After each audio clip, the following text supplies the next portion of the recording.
Making notes? Bookmarking ideas in your textbook? Leaving reminders for your best friend on a note? Writing important calendar events on your study table? What is the most common and attractive way to do these things? Take a bright and colorful sticky note and post it, right? But why use a post-it note when you have a simple paper? Post-its have a sticky glue that helps the piece of paper to stay put so that you don't miss the important stuff. Plus, you can always make color-coded notes with bright and playful colors. Post-its have been the most remarkable invention in the history of office and school stationery. From reminders to bookmarks and from planning workflows and processes, Post-its come in handy everywhere. But do you know how this simple but awesome invention was born?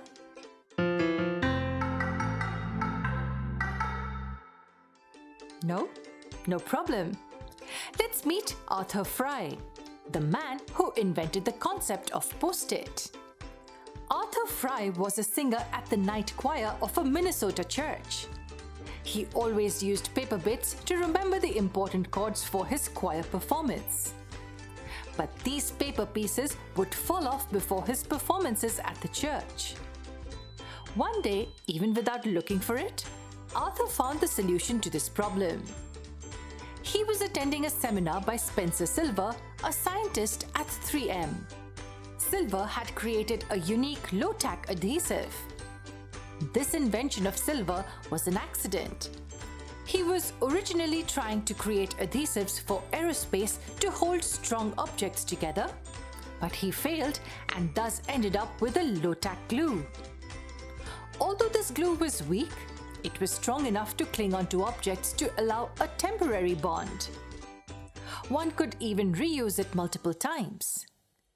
When Arthur found out that Silver was still searching for a marketable use for his accidental invention, he got an amazing idea.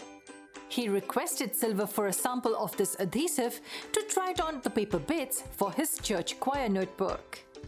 And voila! It worked really well. The paper bits stayed put in the book without falling off. At first, it was church choir notebooks. Later, it was Arthur's office documents. The glue was working. Silver's brand new adhesive could be coated on paper. This paper could hold itself on any surface without damaging it. The idea was taken to 3M, who marketed to the world. All they needed was a name for this unique product. They called it Press and Peel. But the name did not stick well with the users. Hence, the company renamed it as Post-it. They gave free samples to every office in Boise, Idaho, and astoundingly, 90% of all the offices placed an order for the Post-its. Moreover, the Post-it notes would sell themselves.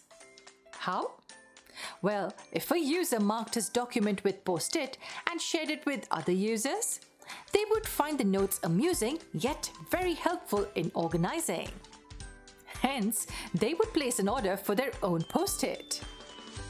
Now, have you ever wondered why Post-it notes are mainly yellow in color?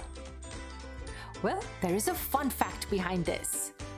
When the makers were producing the first batch, they found low-cost yellow paper in abundance in a nearby factory. Hence, they created the first batch of Post-it with this yellow paper, which later became their identity, and they stuck with it.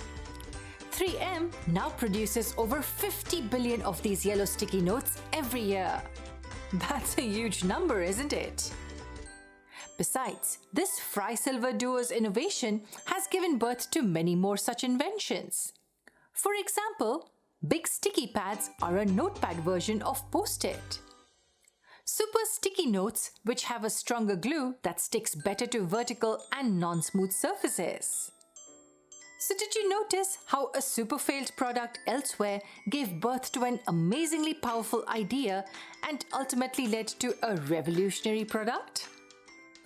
Can you think of any such product or idea which has a super use in some other way? If yes, then you are on a similar journey as Mr. Arthur Fry's. Now, what do we learn from this Post-it story? Yes, we have to learn from failures and make them work.